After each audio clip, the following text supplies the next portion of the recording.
Hello दोस्तों, welcome to my YouTube channel. आज इस क्लास में जानेंगे राज्य की कार्यपालिका के बारे में।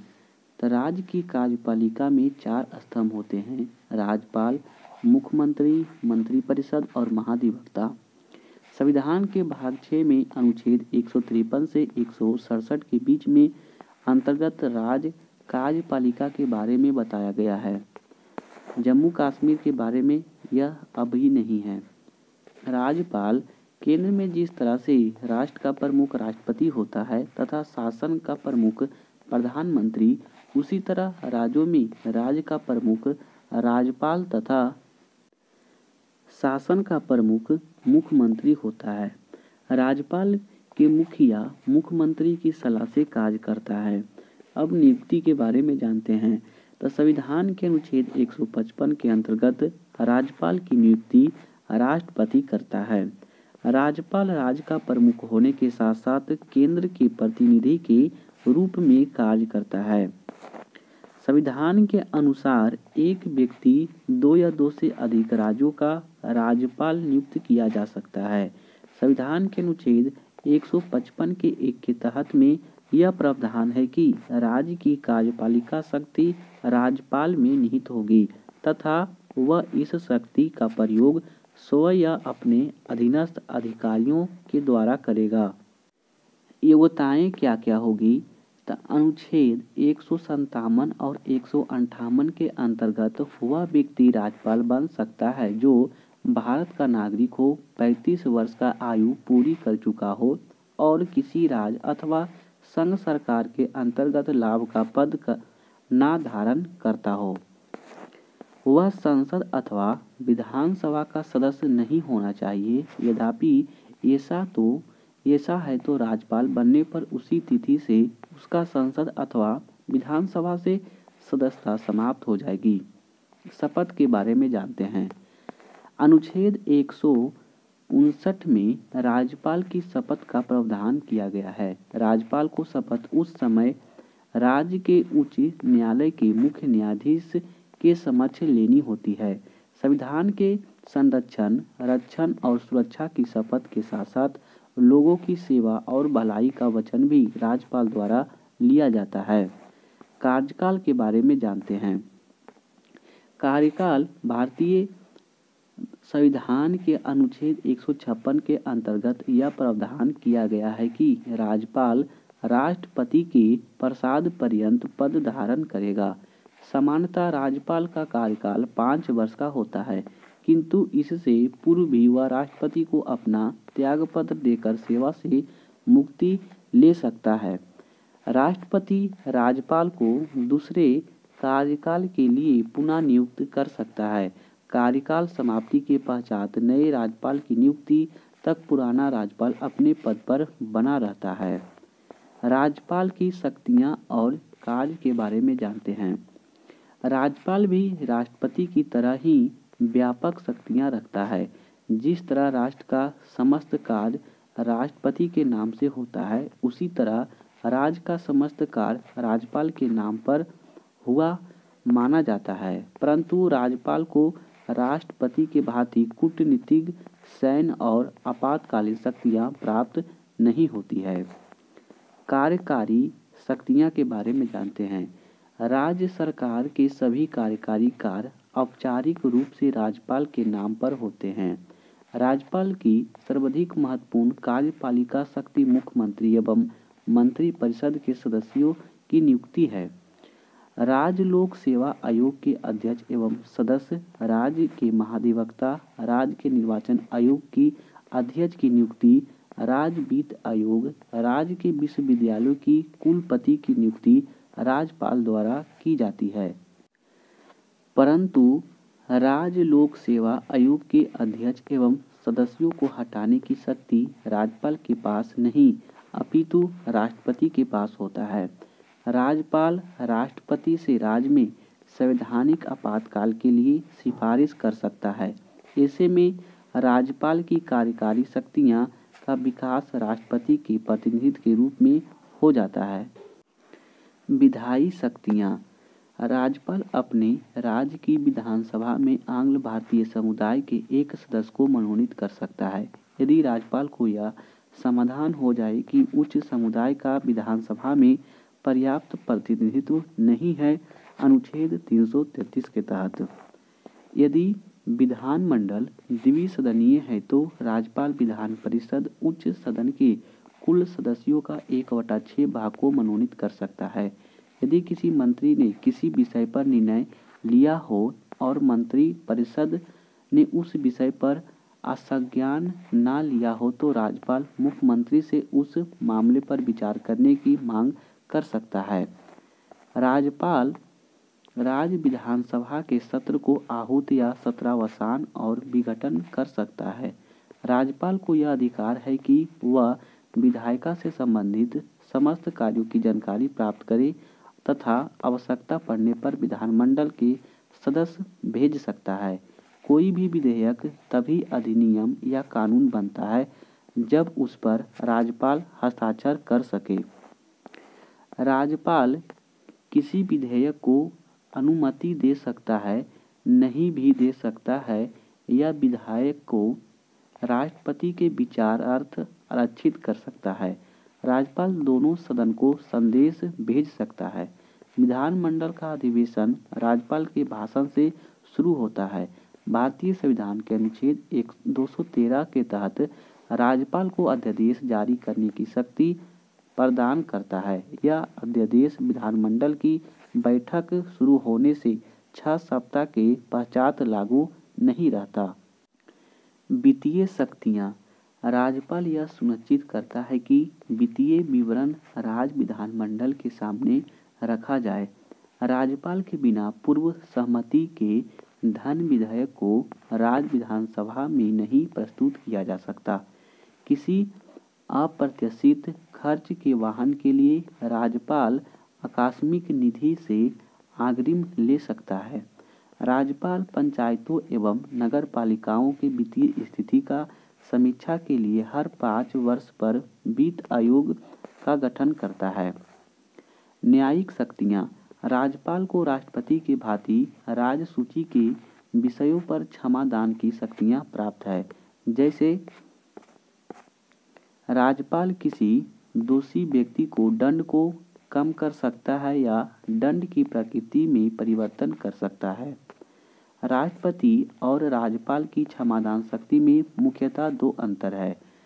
प्रथम, राज्यपाल मृत्युदंड को आजीवन कारावास में बदल सकता है, किंतु राष्ट्रपति को इस तरह का क्षमा पूर्ण माफ नहीं कर सकता है।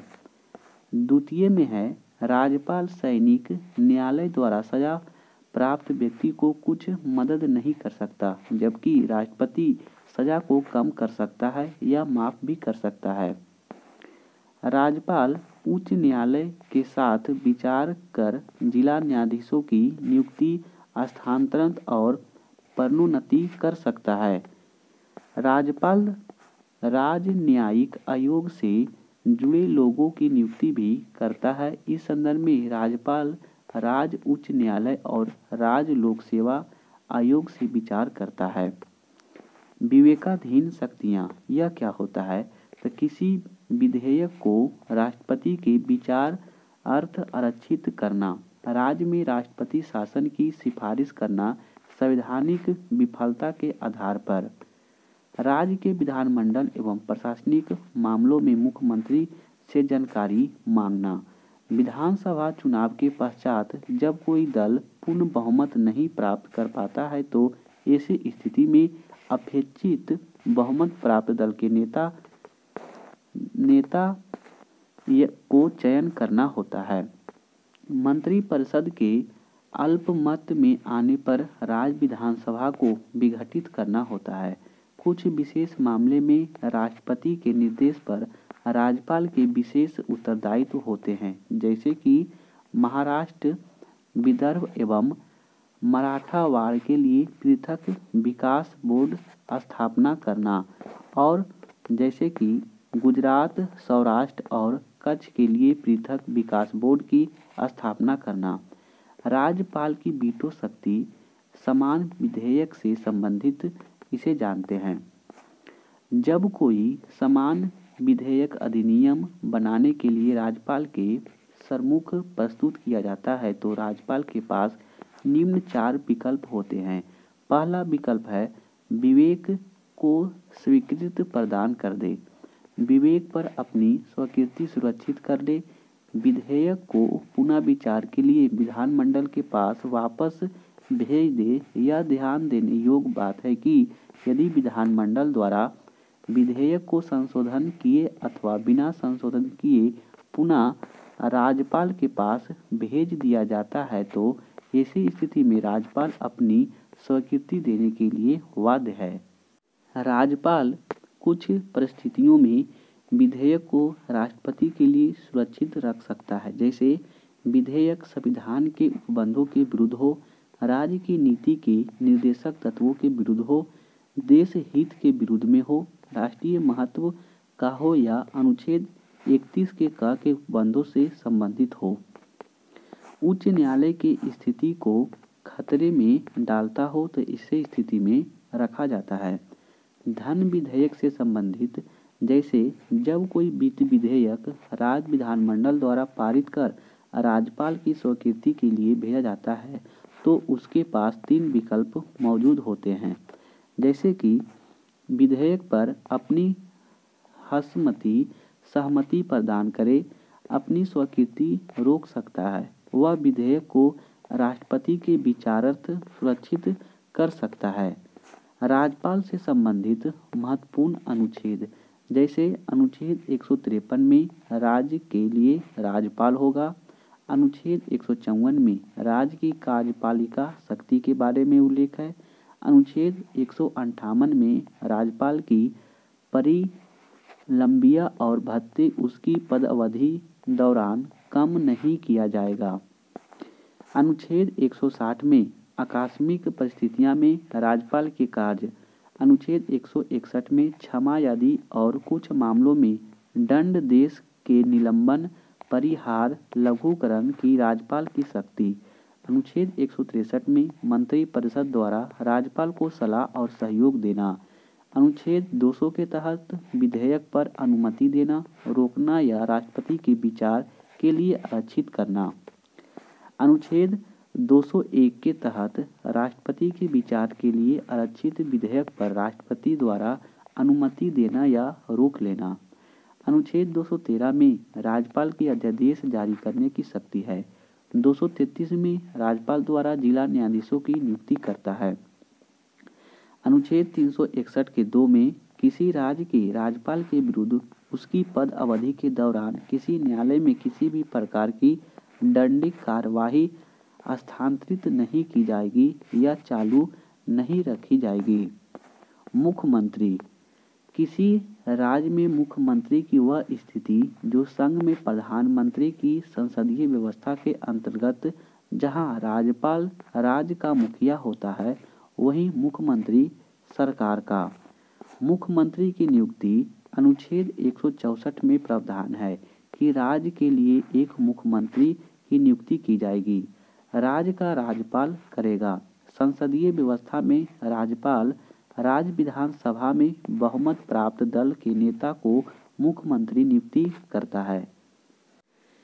किसी दल द्वारा स्पष्ट बहुमत ना प्राप्त करने की स्थिति में मुख्यमंत्री की नियुक्ति करते समय राज्यपाल अपने विवेकाधिकार का प्रयोग कर सकता है।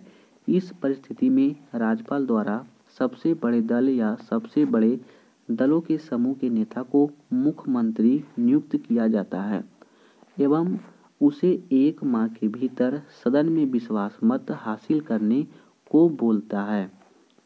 संविधान के अनुसार मुख्यमंत्री को विधानमंडल के दोनों सदनों में से किसी एक का सदस्य होना अनिवार्य है, परंतु संसदीय परंपरा के अनुसार मुख्यमंत्री जनता द्वारा चुना गया विधान सभा सदस्य होना चाहिए।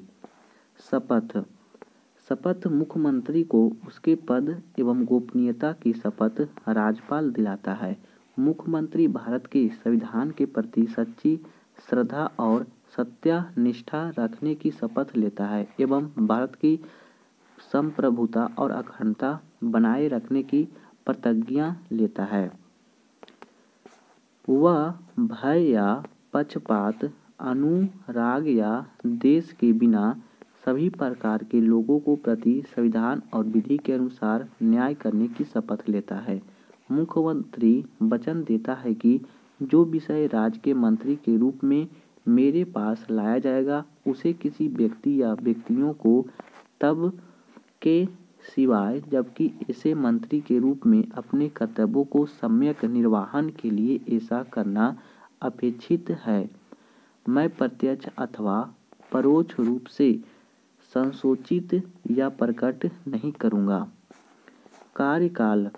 मुख्यमंत्री का कार्यकाल निश्चित नहीं होता, परंतु सामान्यतः 5 वर्ष तक राज्यपाल के प्रसाद पर्यंत अपने कर्तव्यों का दायित्व का निर्वहन करता है।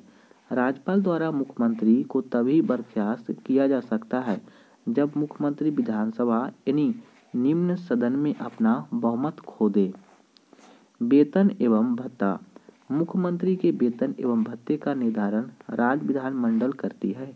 विधानमंडल के प्रत्येक सदस्य को मिलने वाले वेतन एवं भत्ते के अलावा व्यय और विषयक भत्ते, निःशुल्क आवास, यात्रा भत्ता और चिकित्सीय सुविधाएं आदि प्राप्त होती है। मुख्यमंत्री की शक्तियां और कार्य। मुख्यमंत्री मंत्रालयों का प्रधान होता है और सभी मंत्रालयों पर निगरानी एवं सामंजस्य तथा समन्वय स्थापित करने का भी कार्य करता है। इस प्रकार मुख्यमंत्री राज्य के नीति निर्माण के रूप में अपनी सक्रिय भागीदारी निभाता है। मुख्यमंत्री के कार्य एवं शक्तियों को हम निम्नलिखित बिंदुओं के अंतर्गत देख सकते हैं, जैसे कि मंत्री परिषद के संदर्भ में मुख्यमंत्री मंत्रियों के विभाग का वितरण एवं फेरबदल करता है तथा निगरानी भी करता है। मंत्री परिषद की बैठक की अध्यक्षता करता है। मतभेद की स्थिति में वह किसी भी मंत्री को उसका त्यागपत्र ले सकता है अथवा राज्यपाल को सलाह देकर उसे बर्खास्त करवा सकता है। मुख्यमंत्री अपना त्यागपत्र देकर पूरी मंत्री परिषद को बर्खास्त कर सकता है। राज्यपाल के संबंध में मुख्यमंत्री राज्यपाल एवं मंत्री परिषद के बीच कड़ी होता है। इस संदर्भ में उसका कर्तव्य है कि राज्यों के प्रशासन संबंधी एवं विधान विषयक प्रस्तावनाओं संबंधी मंत्री परिषद के सभी विनिश्चय राज्यपाल को संसूचित करे और इससे संबंधित जो जानकारी राज्यपाल मांगे वह दे। जिस विषय पर किसी मंत्री ने विनिश्चय किया है किंतु मंत्री परिषद ने विचार नहीं किया है, राज्यपाल द्वारा अपेक्षा किए जाने पर परिषद के समक्ष विचार के लिए रखे। मुख्यमंत्री राज्य के महाधिवक्ता, राज्य लोक सेवा आयोग के अध्यक्ष एवं सदस्यों की नियुक्ति के संबंध में राज्यपाल को परामर्श देता है। राज्यपाल के साथ संबंध, जैसे अनुच्छेद 163 में मंत्री परिषद द्वारा राज्यपाल को सहायता एवं सलाह देना। अनुच्छेद 164 में मंत्रियों से संबंधित अन्य प्रावधान, जैसे मुख्यमंत्री की नियुक्ति राज्यपाल करेगा और अन्य मंत्रियों की नियुक्ति मुख्यमंत्री की सलाह पर राज्यपाल करेगा। मंत्री राज्यपाल के प्रसाद पर्यंत अपने पद धारण करेंगे। मंत्री परिषद की सामूहिक जिम्मेदारी विधानसभा के प्रति होगी। अनुच्छेद 167 में राज्यपाल को सूचना प्रदान करने से संबंधित मुख्यमंत्री के दायित्व है, जैसे राज्य के प्रशासन संबंधी और विधान विषयक प्रस्तावनाओं संबंधी मंत्री परिषद के सभी विनिश्चय राज्यपाल को संसूचित करना एवं इससे संबंधित जो जानकारी राज्यपाल मांगे उसे देना होता है। अगर किसी विषय पर किसी मंत्री ने निश्चय कर दिया है कि परंतु मंत्री परिषद द्वारा विचार नहीं किया गया, तो राज्यपाल द्वारा अपेक्षा किए जाने पर परिषद के समक्ष विचार के लिए रखे। राज्य विधान मंडल के संदर्भ में राज्यपाल को विधानसभा का सत्र बुलाने और उसे स्थगित करने का संदर्भ में सलाह देना, मुख्यमंत्री द्वारा विधानसभा को किसी भी समय विघटित करने की सिफारिश करना। राज्यपाल से सभा पटल पर सरकारी नीतियों की घोषणा करना। अन्य बातें जैसे मुख्यमंत्री राज्य योजना बोर्ड का अध्यक्ष होता है। मुख्यमंत्री अंतर्राज्यीय परिषद राष्ट्रीय विकास परिषद का सदस्य होता है। इसकी अध्यक्षता प्रधानमंत्री द्वारा की जाती है। यह संबंधित क्षेत्रीय परिषद के क्रमवार उपाध्यक्ष के रूप में कर सकता है। एक समय में इसका कार्यकाल 1 वर्ष का होता है। वह राज्य सरकार का मुख्य प्रवक्ता होता है। आपातकाल के दौरान वह राजनीतिक स्तर पर मुख्य प्रबंधक होता है। राज्य मंत्रिपरिषद भारतीय संविधान में राज्यपाल के परामर्श तथा सहायता के लिए मंत्रिपरिषद की व्यवस्था की गई है। मंत्रिपरिषद की व्यवस्था राज्यपाल की कार्यकारी शक्तियां का प्रयोग करने, परामर्श, सहायता देने के लिए, परंतु मंत्रिपरिषद एक परामर्शदायी संस्था ही नहीं बल्कि राज्य की वास्तविक कार्यपालिका है। भारतीय संविधान के अनुच्छेद 163 में राज्य मंत्रिपरिषद की स्थिति के बारे में बताया गया है, जबकि अनुच्छेद 164 में मंत्रियों के वेतन, भत्ते, शपथ, योग्यता, उत्तरदायित्व, कार्यकाल एवं नियुक्ति के बारे में बताया गया है।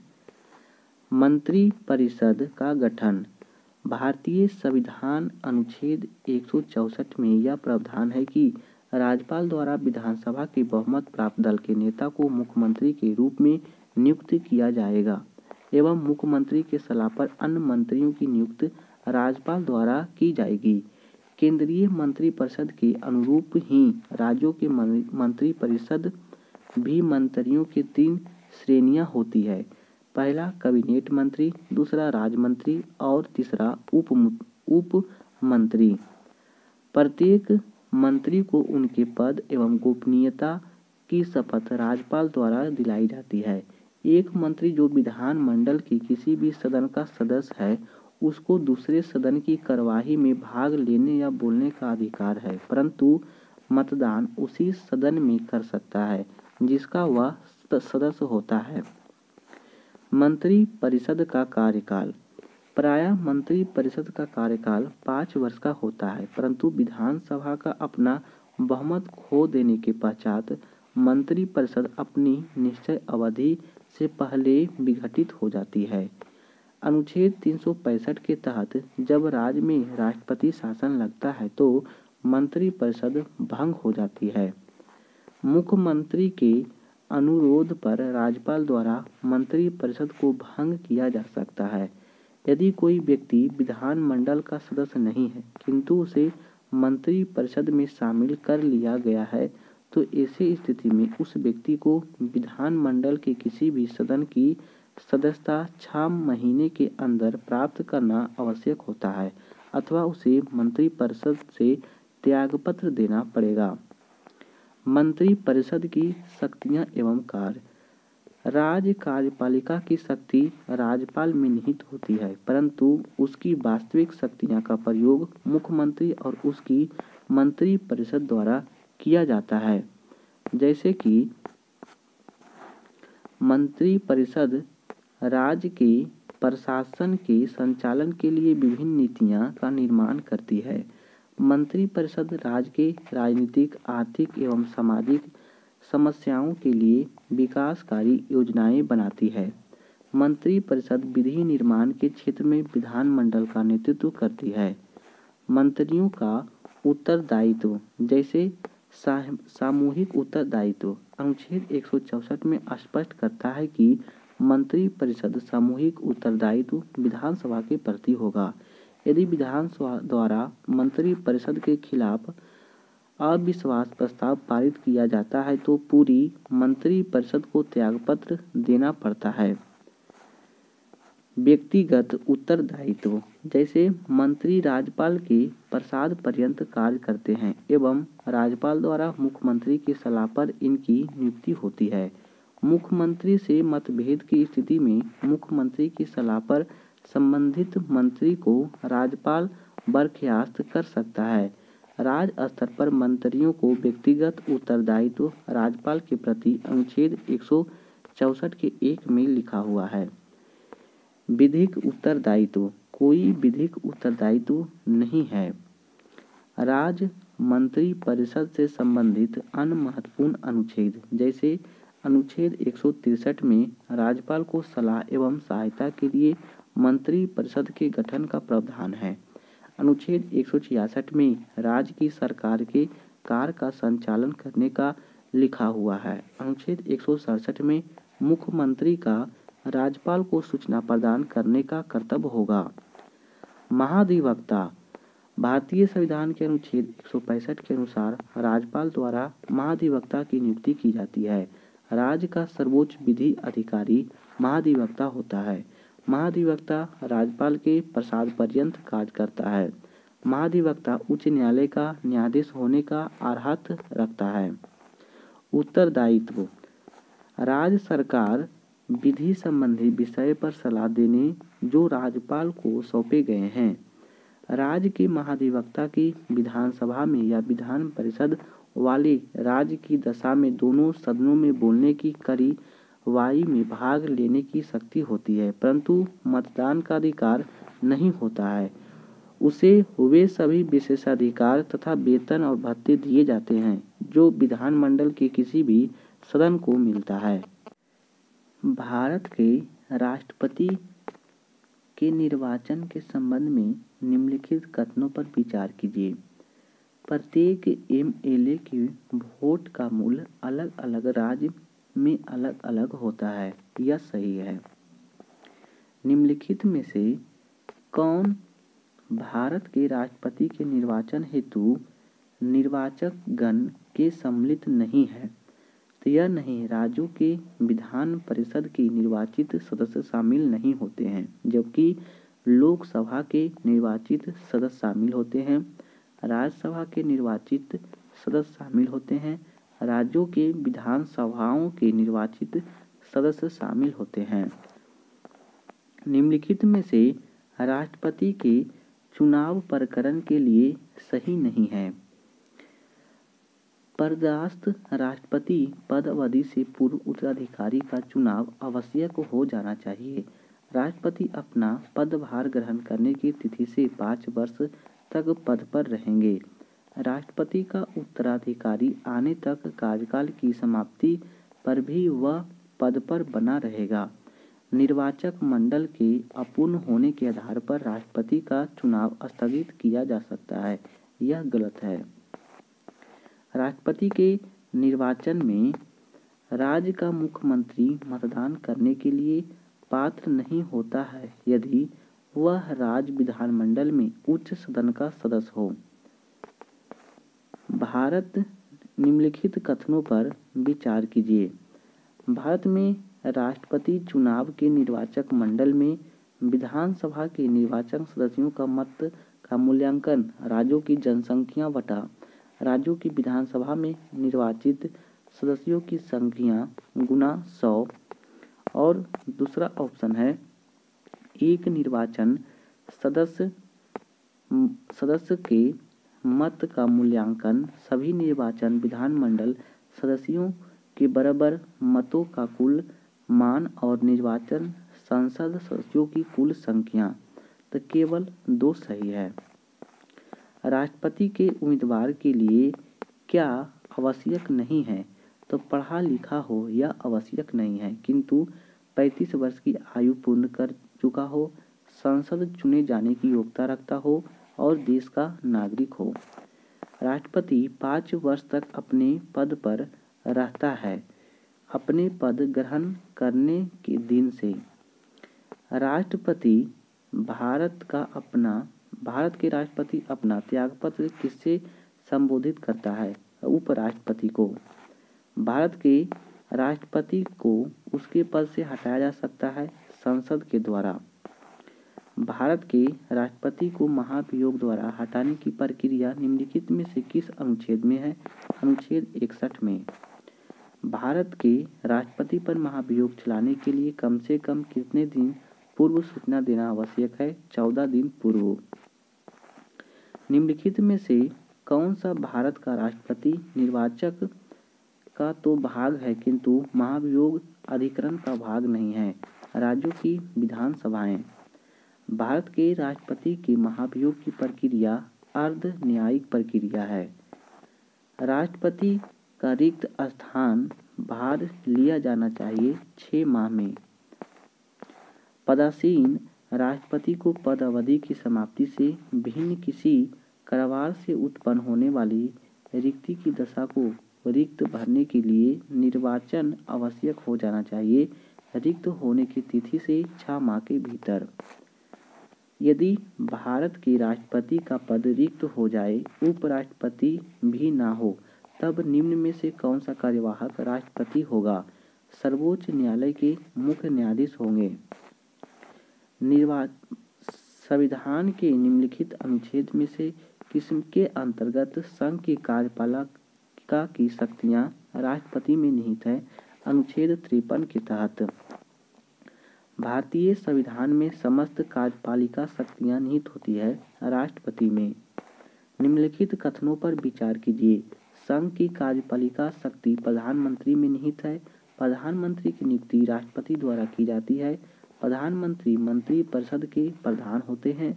यह आवश्यक नहीं है कि नियुक्ति के समय प्रधानमंत्री संसद के किसी भी सदन का सदस्य हो।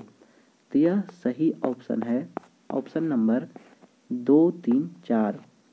भारतीय संविधान के निम्नलिखित में से किस एक संशोधन द्वारा राष्ट्रपति को कोई भी मामला मंत्रिपरिषद द्वारा पुनः विचार के लिए जाने के लिए वापस भेजने का अधिकार दिया गया है? यह दिया गया है 44वें संविधान संशोधन के द्वारा। लोकसभा और राज्यसभा की संयुक्त बैठक किसके द्वारा आहूत की जाती है?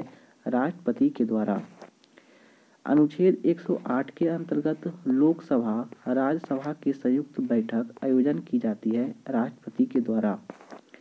भारत के राष्ट्रपति से संबंधित निम्नलिखित कथनों में से कौन सा एक सही नहीं है? वह दोनों सदन की चर्चा में भाग लेता है या गलत है? भारत के राष्ट्रपति एकमात्र मामले में अपनी पॉकेट वीटो की शक्ति का प्रयोग किया था, वह है भारत डाकघर संशोधन विधेयक। जब कोई विधेयक संसद के दोनों सदनों द्वारा पारित कर दिया गया है तो निम्नलिखित में से किसको उस विधेयक पर अनुमति रोकने का अधिकार प्राप्त है? राष्ट्रपति को। निम्न में से किस विषय पर राष्ट्रपति के लिए मंत्रिपरिषद से सलाह लेना आवश्यक नहीं है? विधेयक स्वीकृत देने पर। संविधान के किस अनुच्छेद के अंतर्गत भारत के राष्ट्रपति को अध्यादेश जारी करने की शक्ति प्रदान है? अनुच्छेद 123 के तहत। निम्नलिखित कथनों पर विचार कीजिए। जैसे कि किसी राज्य के राज्यपाल के विरुद्ध उसकी पद अवधि के दौरान किसी न्यायालय में कोई दंडिक कार्यवाही स्थापित नहीं की जाएगी। किसी राज्य के राज्यपाल की प्रतिबंधियां और भत्ते उसकी पद अवधि के दौरान कम नहीं की जाएगी। तो 1 और दोनों सही है।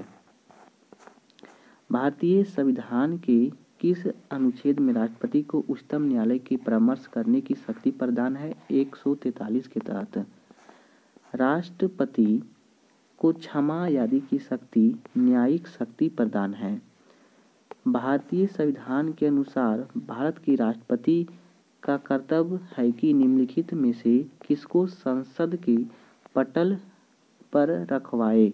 यह है संघ वित्त आयोग की सिफारिश को, लोक लेखा समिति के प्रतिवेदन को, नियंत्रक महालेखा परीक्षक के प्रतिवेदन को। यह नहीं है राष्ट्रीय अनुसूचित जाति आयोग का प्रतिवेदन के। निम्नलिखित में से किसी भौगोलिक क्षेत्र को अनुसूचित क्षेत्र घोषित करने का संवैधानिक अधिकार किसको प्राप्त है? राष्ट्रपति को। भारत के उपराष्ट्रपति का निर्वाचन एक निर्वाचक गण द्वारा किया जाता है जिसके सदस्य होते हैं संसद के दोनों सदनों के सभी सदस्य। निम्नलिखित में से भारत के उपराष्ट्रपति का निर्वाचन करता है नीचे दिए गए कूट का सही उत्तर चुनाव कीजिए। तो यह करता है लोकसभा के सदस्य और राज्यसभा के सदस्य के द्वारा। उपराष्ट्रपति को उसके पद से निम्न में से किसके प्रस्ताव द्वारा हटाया जा सकता है? राज्यसभा के द्वारा। भारत के राष्ट्रपति को पदच्युत करने संबंधी प्रस्ताव प्रस्तावित किया जा सकता है केवल राज्यसभा में। निम्नलिखित में से एक ही अध्यक्षता ऐसे व्यक्ति द्वारा होती है जो उसका सदस्य नहीं होता है। राज्यसभा में भारत का प्रधानमंत्री नियुक्त होता है। भारत के प्रधानमंत्री के विषय में निम्नलिखित कथनों में से कौन सही है? प्रधानमंत्री मंत्री परिषद का वास्तविक नेता होता है।